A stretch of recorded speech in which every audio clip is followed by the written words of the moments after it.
And you have the floor. Okay. Thank you very much, and welcome to this talk about generating feedback.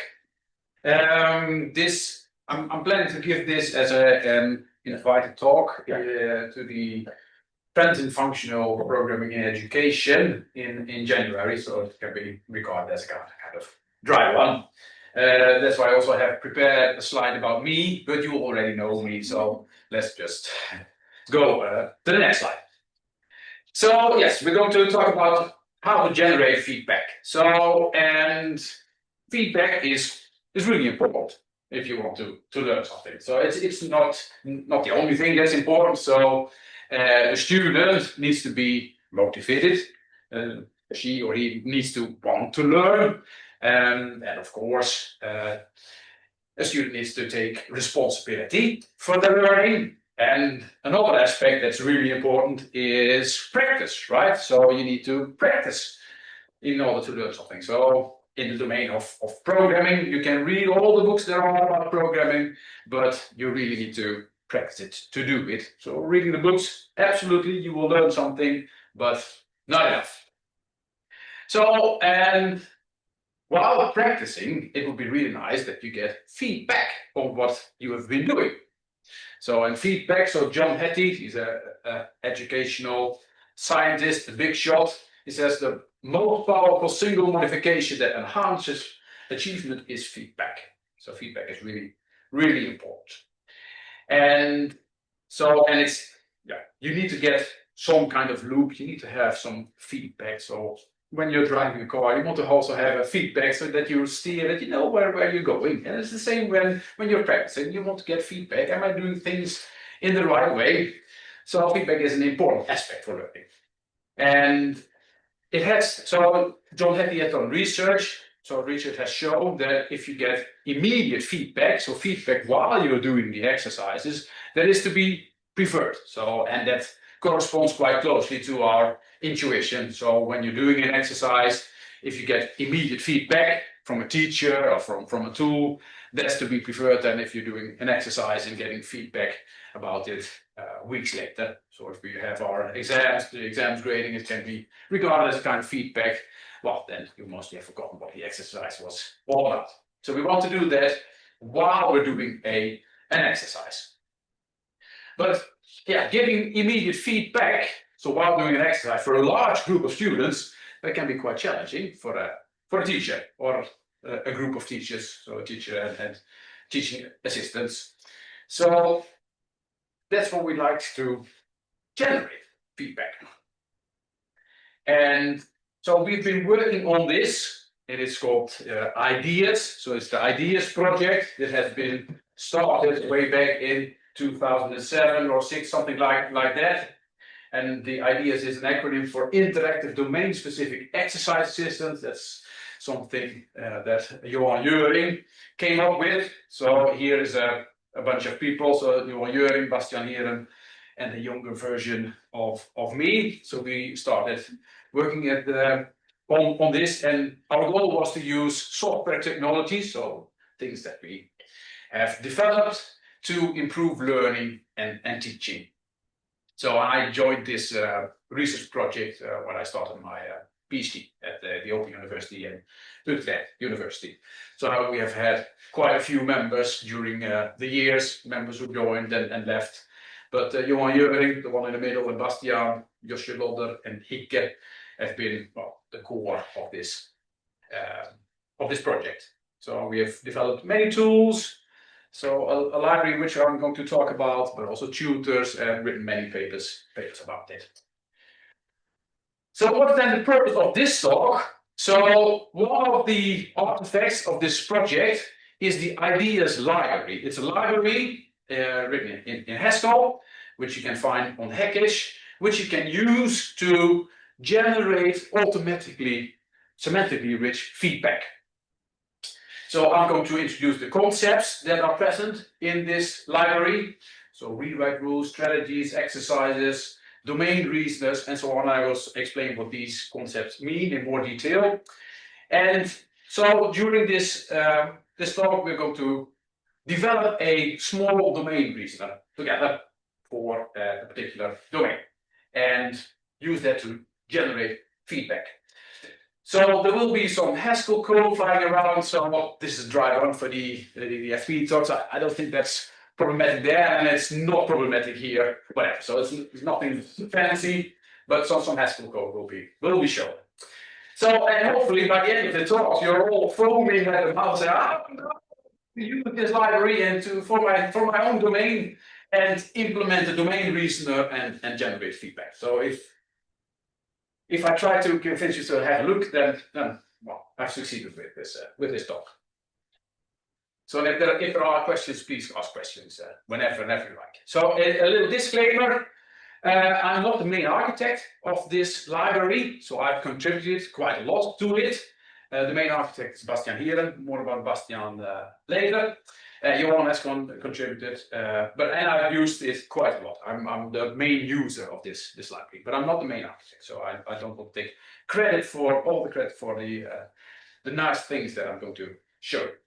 Give me a second. Yes. Remove this. You were so enthusiastic that you thought it was music playing. I can be a bit less. Yes. Yes. Okay. So I mentioned these concepts before. There are some central things present in our approach, in our library, and it's the concept of rewrite rules. So these are rules that you can manipulate terms. So we can make exercises, and often they consist of you start with a term in a particular domain, a propositional logic formula, a functional program, a arithmetic expression, whatever, and then we can manipulate these terms with rewrite rules. So we can apply these rules to change terms. For example, addition, have an addition rule, and so on. The De Morgan rule, for example, propositional logic.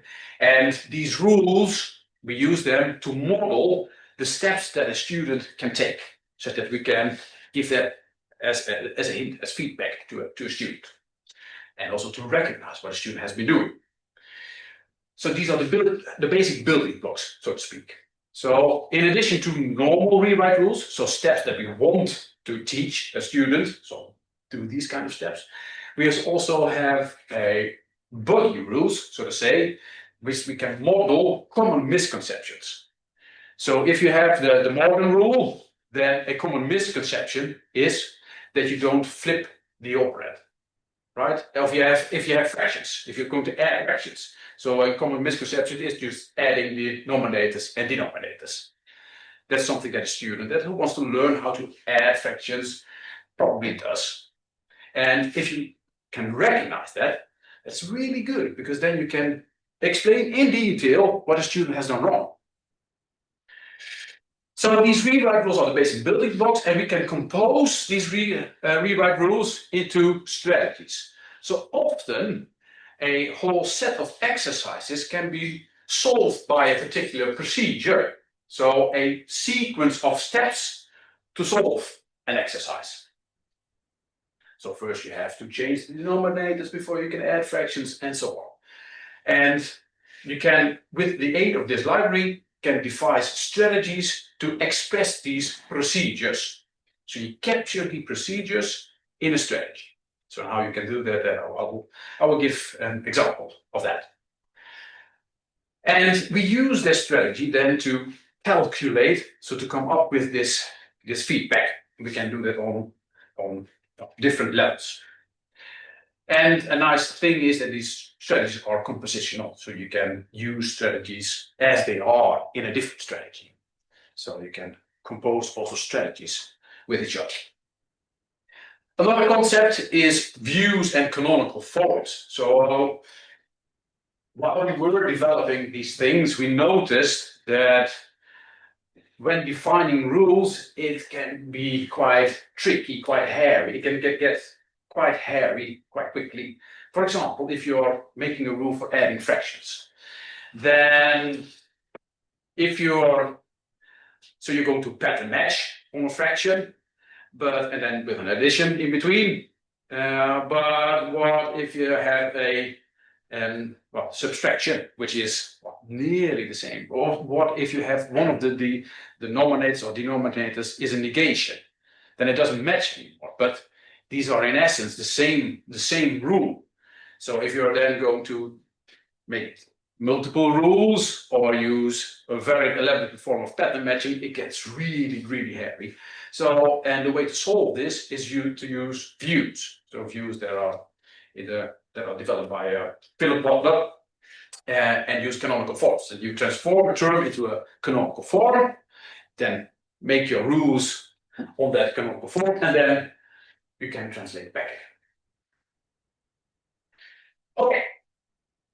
So the main idea how to generate feedback is to regard this strategy as a context-free grammar. It's not a context-free grammar, but that's the main idea behind it. So a strategy, just like a context-free grammar describes valid sentences in a particular language, is a strategy, describes valid sequences of rewrite rules according to the strategy.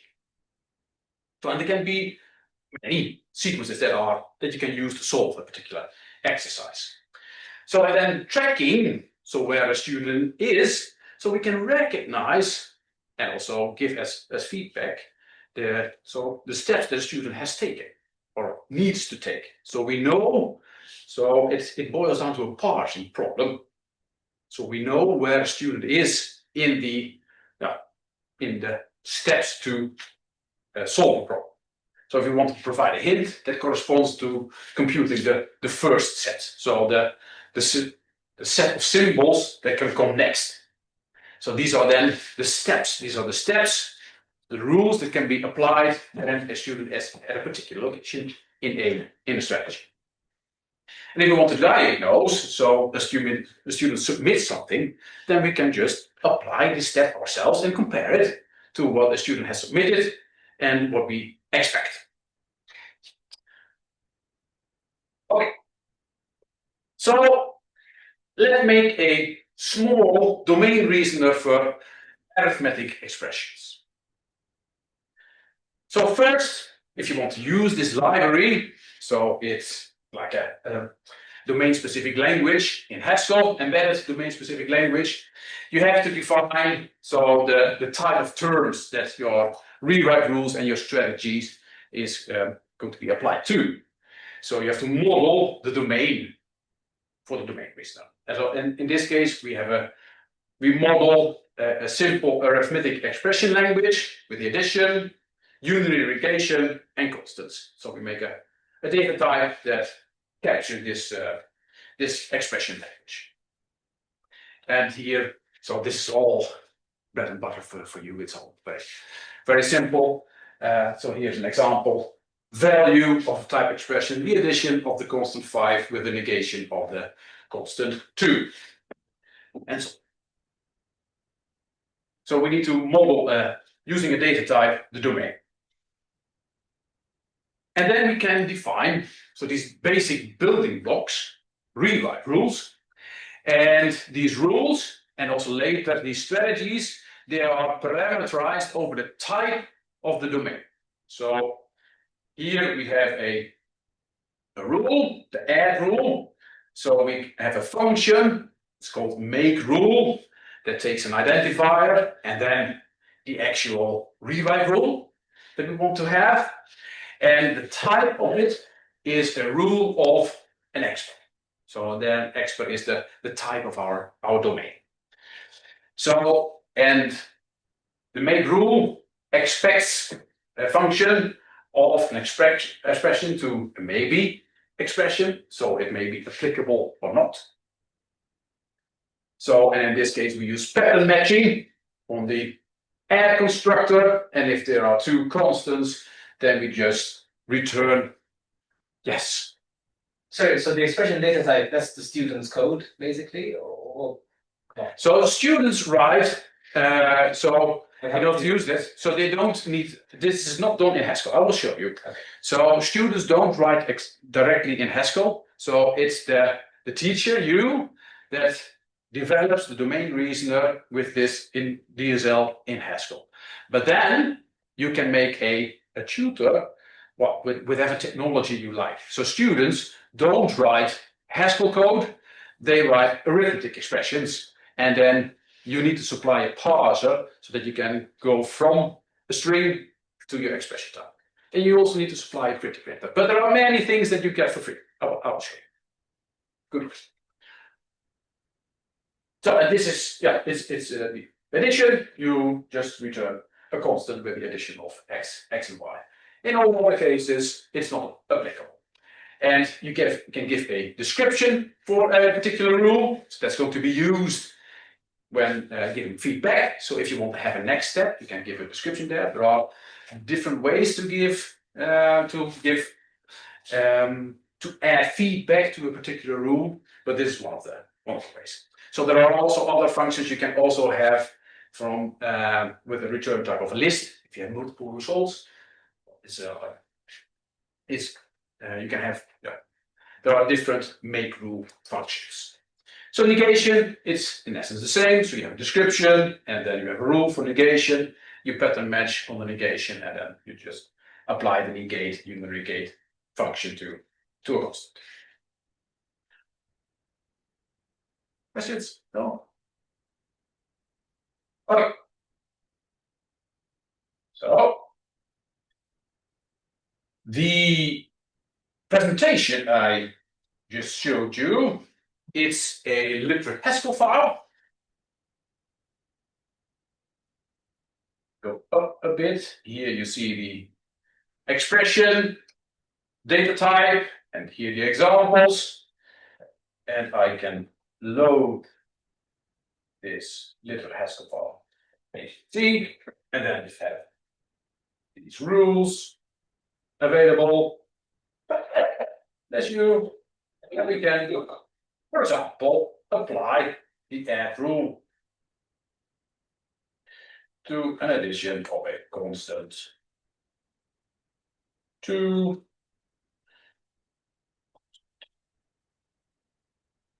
and we get back. If we try to apply, so we have our example expressions E1 and E2. If we try to apply add rule to E1, for example, we get back nothing because we strictly match on an add with two constants. And as you can see here, this is not a constant, it's the negation of a constant, so that doesn't match. So, but we have another rule, it was called negate rule. And if we apply that, nothing happens. Because on top level, it's not a negation. So the negation is deeper in the expression, it's in a sub-expression. So now I will show you how we can deal with that.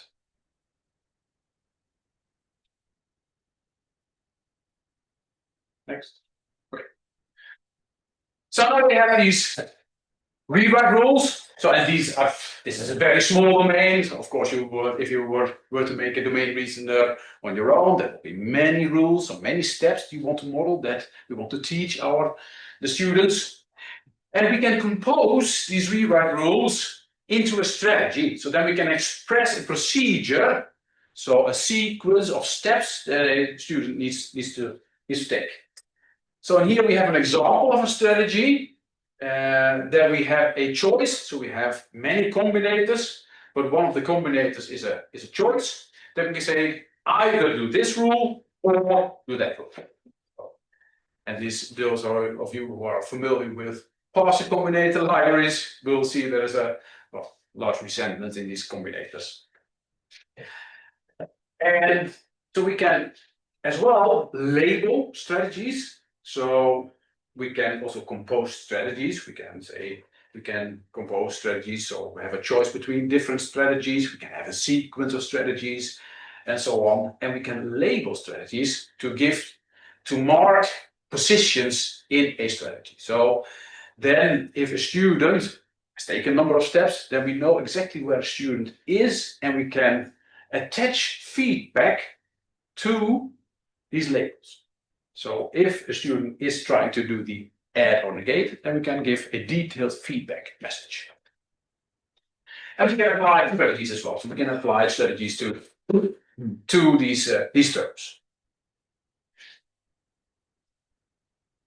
So again, you can see add or negate. If you apply that to the E1, so it was the addition with a negation. So one of the constants was a negation. So then again, it's not applicable. So what we want to also to apply these rewrite rules on sub-expressions somewhere, right? So the library offers a way to add traversals. So we make rules and we can say apply these rules somewhere in the term on a subterm. So in this case, our expressions somewhere on a sub-expression. We can also say we want to do this in a bottom-up way or a top-down. So we can define different traversals. And to be able to use these functions, so somewhere, it's a combinated function. So you can say, you can give it a rule or a strategy and say, apply this somewhere. But then it's not directly on the type of the domain, but it's going to be on a term. So we need to make an instance of the term type class, so of is term, and what that in essence does. So we just remove all the types, right? So we go to a generic term representation, and we perform traversals there. So it's a zipper, so we can go up and down, left and right, and so on. So we can traverse a term, apply a rule, and then go back again. So here you can see an instance declaration. So then we introduce some symbols because yes, we're going to an untyped world and we want to go back again.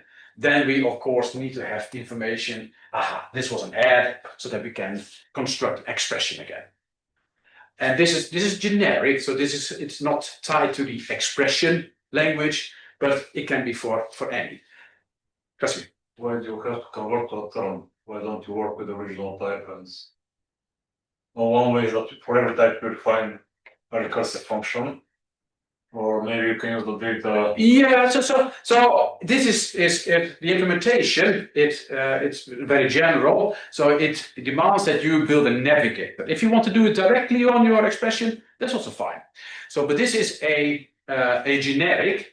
So you say, okay, if I have a term navigator, then all that I need to do is to make these transformation functions. So to term and from term. So as you can see from this is quite mechanic, right? So we have, if you have a data instance for your data type, you don't need to do this. You get this for free. Okay. So we use generic programming, UniPlate, to generate. Or we have UniPlate instances, and using the data, deriving data, you have automatically these UniPlate instances, and then you can just use this for free. Then you don't need to do anything. But if you want, you can also specify a navigator for your own data type. Yeah. Okay.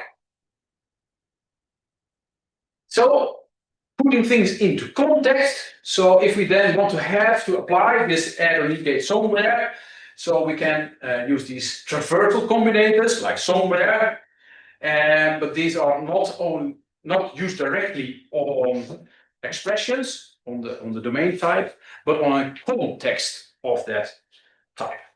So they are lifted into a context. So what we need to know is which navigator are you going to use, and the context contains also a bit more. So you can have kind of environment variables that you carry with you. You can do very fancy stuff. So, but if you want to use this strategy, we have to lift it to a context. So then the rule or strategy is not So a rule is parameterized of the type, and you have a rule of a context of an expression. And a strategy is then a context of an expression.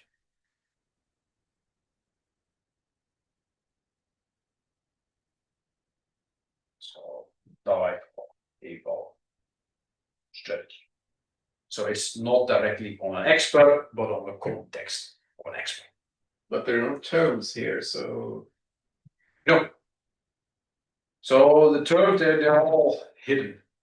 okay, so they inside the context or something. No, so the context has a function that gives you a navigator. So you, to be able to use the context, the type has to be a term to, or what's the class term or something. No, so you need to have a navigator. So you need to have a zipper so that you can move around. And how you construct that, that's up to you. So this context navigator can be a term navigator. Okay. So the context, it contains, well, some extra stuff, environment stuff, but it gives you also the navigator. Okay, so this term is a way of creating a context navigator. Yeah. Okay. Yeah. So and there are, so you can get it for free, or you can make your own. Yeah. So when we have lifted this, then we can use these traversal combinators. So then we use the function, the navigator that's present in that context. And then we can say, okay, so here we have an evaluation strategy. So add or negate is a choice between these two simple rules we define. And you can say, okay, apply them somewhere on a sub-expression.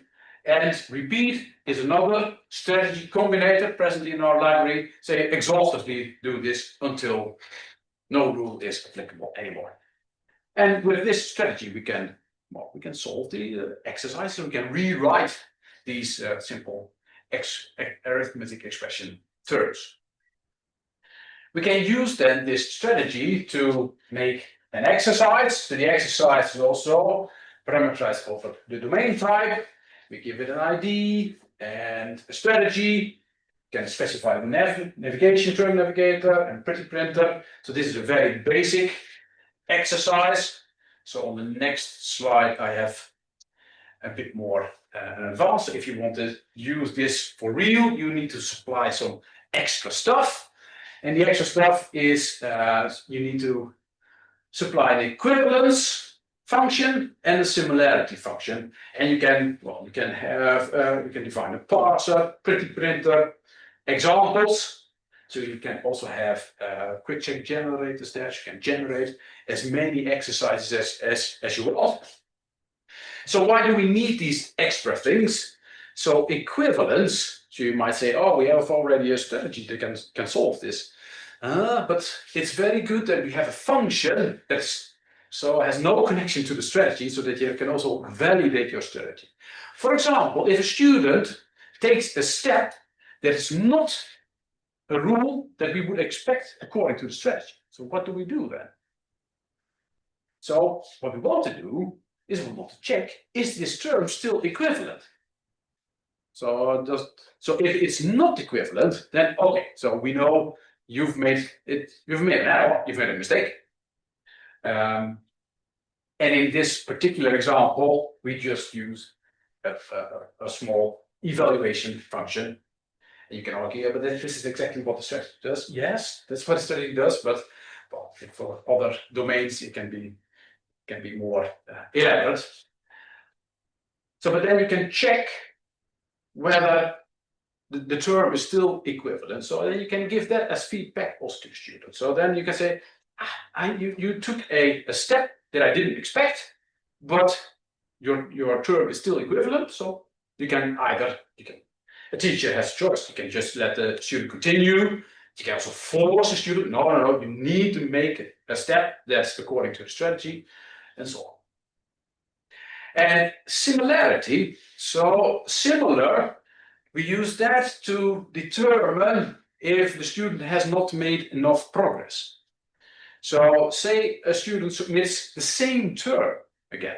So student is supposed to take a step, but then submits the same term. So you want to detect that. So of course the same term is still equivalent, but you want to also to check, well, is it very similar to the previous term? If so, well, you can use that to give feedback. So in this case, we just use syntactical equality. So then you can say, oh, you haven't made a step. So, and we have a small function here that says, okay, when are we done? So when are we ready? And in this case, just we should only have a constant. Question. Yes. So the examples, are these the ones that the student actually have to solve? Yes. These are the examples of the exercises, and this can also be a generic. Yeah. Okay. But So that's because that's what I was thinking. Yeah. That's where you put these are good exercises. Yeah. Okay. Yeah. So you have full control Mhm. over which exercises you're going to expose. Yeah. So, and now we're nearly done. So we're getting there. So with these components, we can build a domain reasoner. Then we say, okay, so we have a domain reasoner for our simple arithmetic expression language, and we can supply the exercises and also the services. So the things that you can, that a tutor, so if you develop a tutor as a web application, as something, as a application on your phone, whatever. So if you build such a domain reasoner, then we can build a CGI binary that you can have on a web server somewhere, and you can make these service calls. And in the domain reasoner, you can specify which service calls you want to have. So we have many service calls readily available. So give me the next step, do a diagnose, show a complete derivation. I will show it. But this is all that you need to define.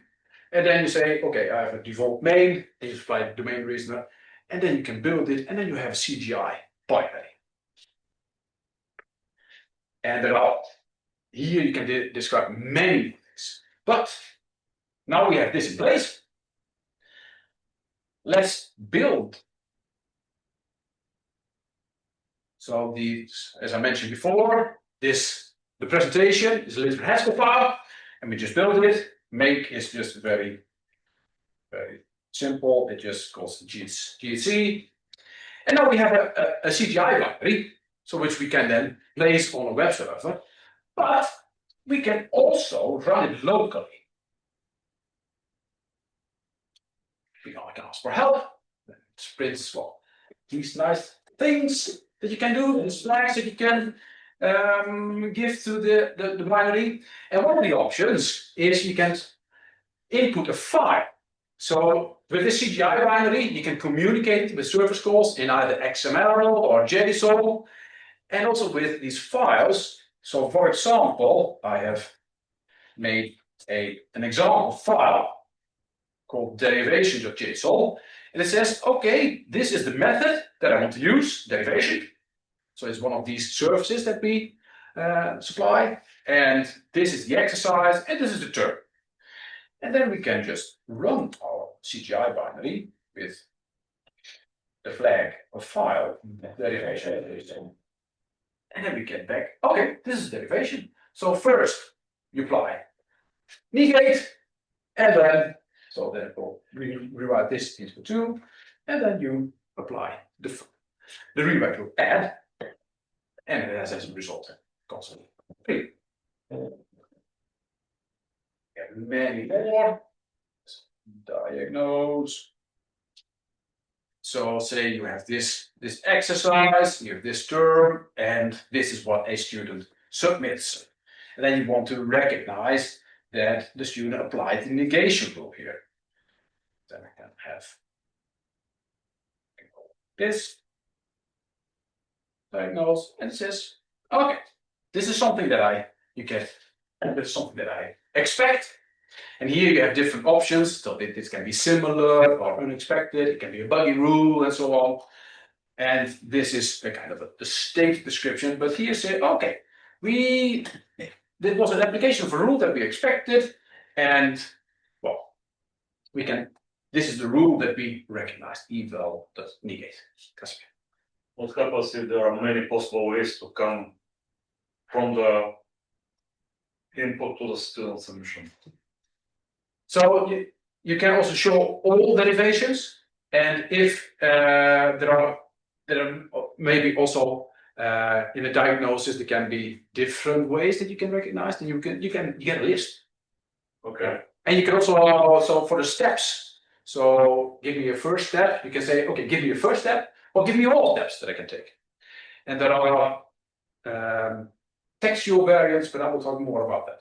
But if the answer is correct at the end, maybe it doesn't matter in which way the student has come to the correct answer.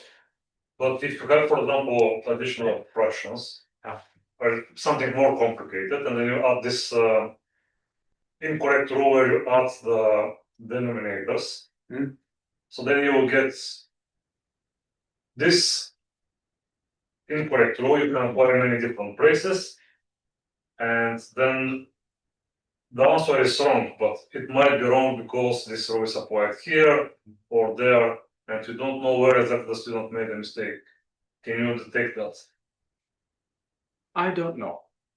So I don't know if the detection. I believe so. I think we can recognize different steps that have been taken, and so I'm not sure. I should test that. If we can recognize the application of a buggy rule in different places. I don't know. But this is usually used in a stepwise, right? Yes. So the students do something, and then you get feedback, and then they continue. This approach really shines if there are steps. Okay. So if you have exercises where you don't have any steps, so a student just takes a term and gives the final answer, then we can recognize, oh, okay, there was a final answer, that's fine, but this is not where this approach shines. It shines where you have multiple steps that you can possibly take in a different order, and there is a preferred order that you want to teach it to. I will get more examples of that. That's why the one teacher wants us to write everything line by line. Anyway, if you can see the final answer. Yeah. So this you can have this input, but so you can use this CGI binary and put it somewhere.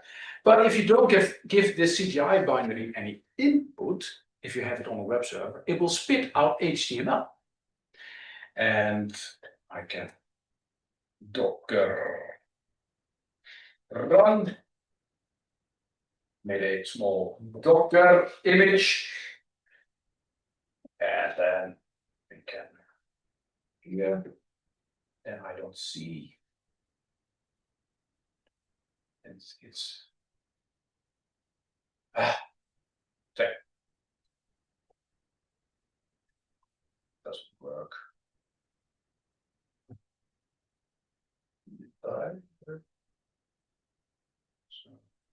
Not this one. No.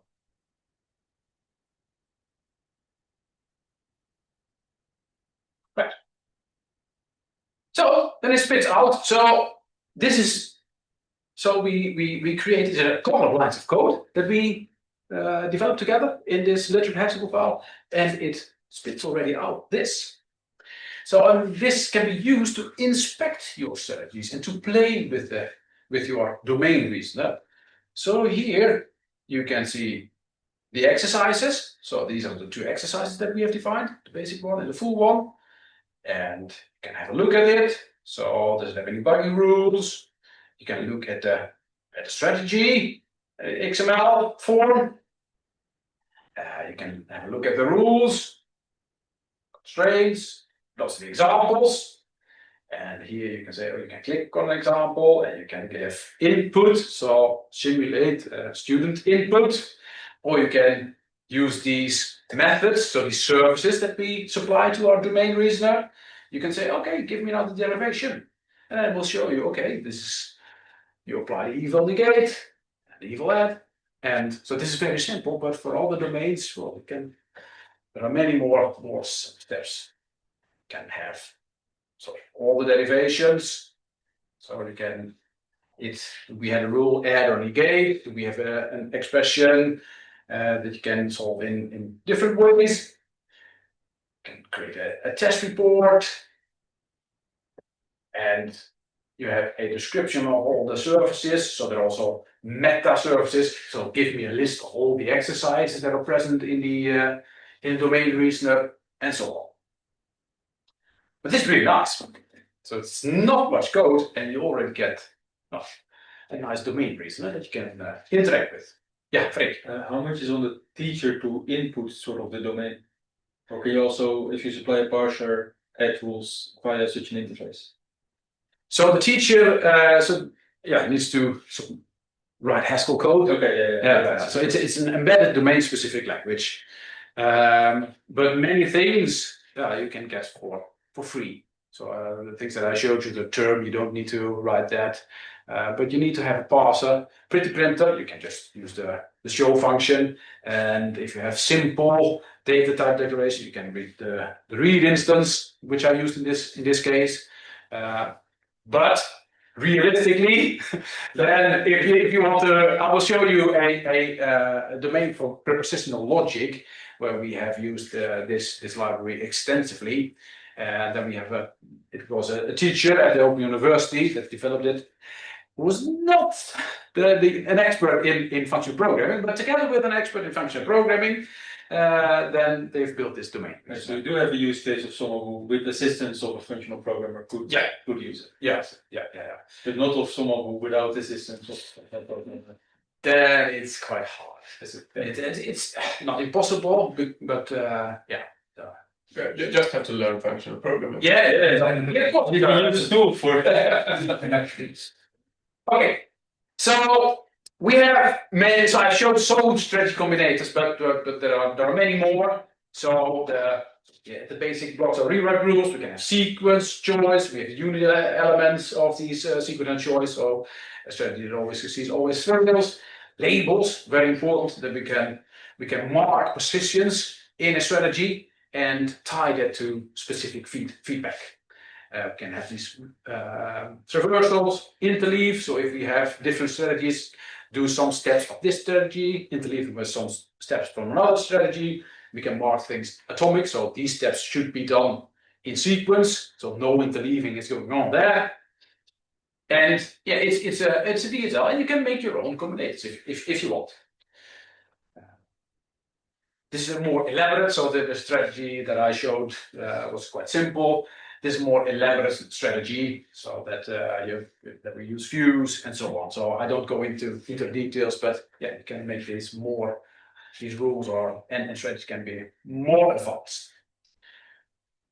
So hints, we can give hints on different levels. And that's really nice. So we can give textual explanations using these labels that we can tie to feedback text. And we can have these abstract, so these descriptions. So for example, try to solve this quadratic equation. We can have them on an abstract level, and we have on the concrete level, we can also have different levels, because we can, so if you enter a strategy or a sub-strategy, so you can have different labels there. So then you can give more and more specific feedback to what a student is supposed to do. And on a concrete level, then you say, well, we have these rules, so apply this, do this rule. So if we have the Morgan, so apply the Morgan rule here. And then we can, at the bottom level, we can just show, because we can apply the rewrite rule ourselves, and we can just show to a student, this is how you do it. And so these labels, they are then used. We have made a language for feedback scripts. I'll show you this. This is a bit how an architecture would look like. So you have for example, a web application or an application on your computer, on your phone, and then you have a CGI binding. We get a request. And when you do a diagnosis, then it runs these feedback scripts. And these scripts, they are not in Haskell. So these can be developed by teachers. And then you can tie, so you have these identifiers and can tie them to feedback text. And well, we can also have different languages and so on. So a teacher can really adapt the feedback that we generate. So using this library, we've developed many strategies and also many tutors, online tutors, and this is just a quick overview. It's for linear, quadratic, and equations, and propositional logic, linear algebra, functional programming, and it's actively used now in active math docs and so on. So there are many servers calls being made, or CGI binaries. If you want to have more information, have a look here. But what I wanted to show you, and I think, yeah, wrap up after that, is a more elaborate tutor. Right. So it's called Logics, and it's a tutor for propositional logic. And we have different exercises. For example, right into disjunctive number 4. And you can select an exercise. So these exercises are then from a course book at the Open University, or you can choose for an easy, normal. Oh, let's start off with an easy one, right? So, and then using these examples field that we saw in the domain reasoner, then we generate or pick one, and then we can try to rewrite this into disjunctive normal form.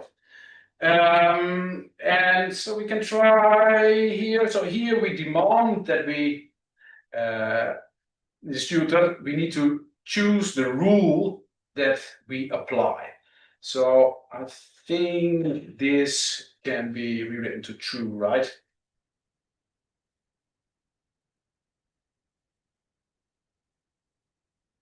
Right, and it's the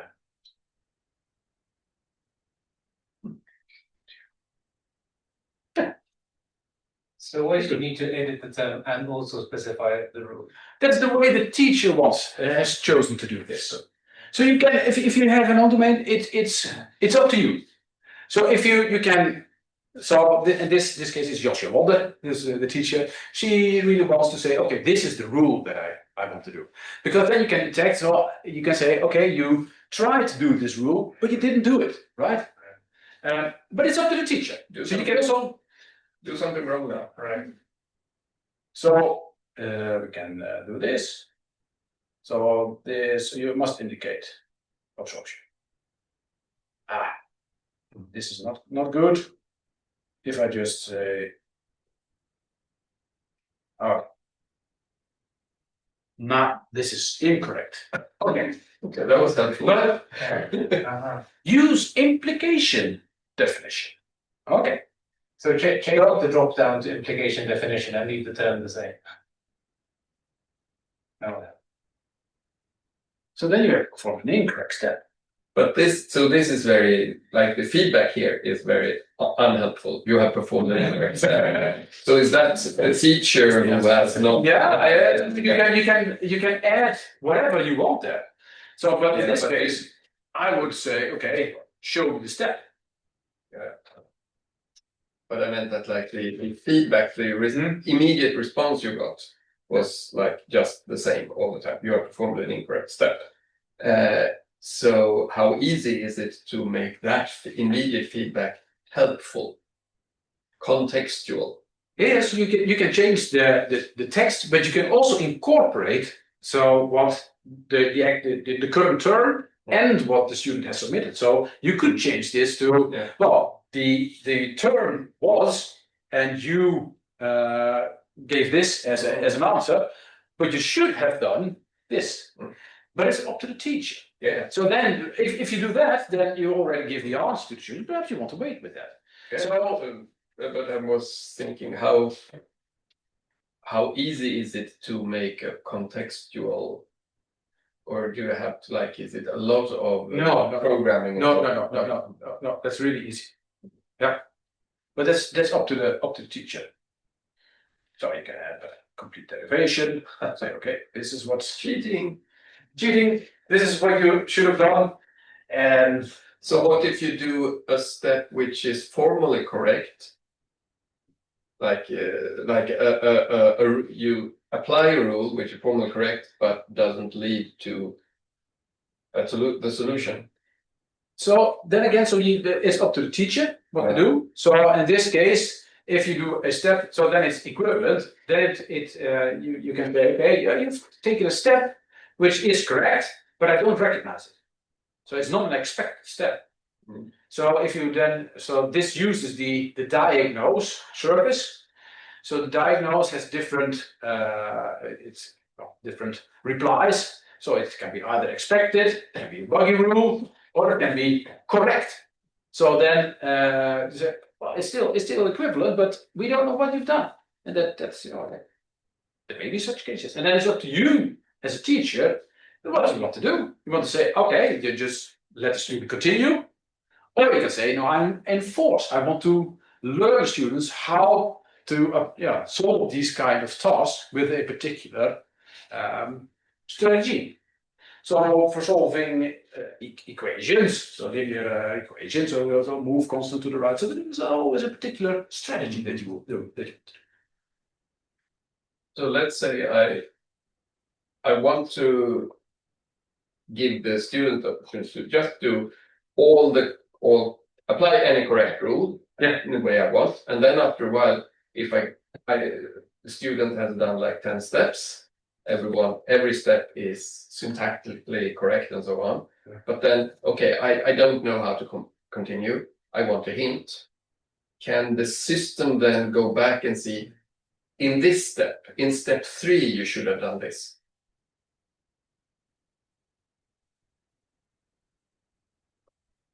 So I don't, not automatically, but then you should do some housekeeping of your own. So you can have a strategy. Say, okay, you can combine different strategies, right? So you can say one strategy is I have a bunch of rules, a collection of rules, just like we did in the strategy that we defined on the expression language. We had 2 rules, and we say, okay, it's a choice. We have this collection of rules. Apply them anywhere as long as you want. You can have that, and you can. In addition, you can say, okay, or you can use this strategy where you specify, do these steps first, and so on. So, but after a student has I think that it still works. So if you're going to go back, and in this case, we also have the history, right? So you can perhaps say, okay, go back to this step, and then. So that's possible, but I don't know how much support you're going to get from ideas. You can implement it. The question is also, does the step have to be a list or can it be a tree? Can a student sort of try to do 2 sides of the equation at the same time and see which one sort of gives me a nicer? Yeah, sure. So, but it's up to you. So logical equivalence. Oh, so you can here go from top down or bottom up. Oh, you can. So, as a teacher, you're in control. Okay, I see that we are approaching 12 o'clock. So, of course, I've used this technology to develop a Haskell tutor. We go over that. So, hopefully I've shown you that this is quite a nice library if you want to develop domain reasoner and calculate feedback. So where it shines is where there is a procedure. So there is a procedure how to solve a particular exercise, and there are multiple steps that you take. So then, in that case, then this is a really nice library, and you can, without too much effort, with a bit of Haskell knowledge, you can develop a domain reasoner, or you can consult an expert in functional programming. So we are in the functional programming unit, so there are many experts. And then you can develop such a domain reasoner. You get a lot of things for free. So it's available on Hackage. I have a new version that I will upload onto Hackage that has support for more recent GC versions. So I believe now it's 8 point something. So it's quite old. And so one other thing that I want to mention is one of our project members. So Bastiaan, he is he was the main architect of this really nice library, and he passed away last year, and so he lost a battle to cancer, and yeah, I want to mention this. So it was a good friend of mine and a really good colleague and really gifted Haskell programmer, and this is a bit of his legacy. Okay, thank you very much for your attention. We have a Question. Yeah. Question. Two things. First of all, it seemed to imply that you have to create your own parser and pre-printer for your domain. And the biggest problem there when you have novels is often, well, I have a parser and it comes back as a syntax error. If you're lucky, it's a syntax error on line 15. That doesn't really help very much for beginners. Any ideas on how to make better? Or can the system help in those kind of parts at all? So no, it's not geared towards that. So so one of the components that you need to supply to enable to use this is indeed a parser and a pretty printer. So you need to develop that yourself. And there are nice parser combinator libraries available for Haskell that help you with so error correcting parser combinators. But that's not part of this library. So you supply a parser, you supply a function to the exercise data type, and we just use this. So if there is a syntax error, then we report back this syntax error that you get back from the parser to the student, and it's up to you as a teacher if you want to how you want to show that. But this library will not help you with writing a parser or a printer. Continuation of that. So if we have this website, could we then use the error message to highlight where the error is, syntax error is? Depending on your on the parser. So the HTML, the CGI binary, that's very rudimentary, right? But it's dependent on your parser. So it's the function that you supply in the exercise domain. It's supposed to return an either. So either an error message or the value that you have parsed.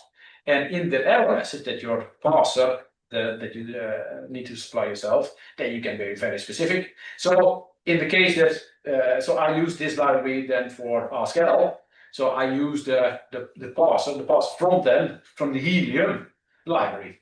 So Helium has quite a good parser with good error handling, error information, and I pass that on to the student. So similar. No help from this library for that. Okay, so can I take the second part of my question then?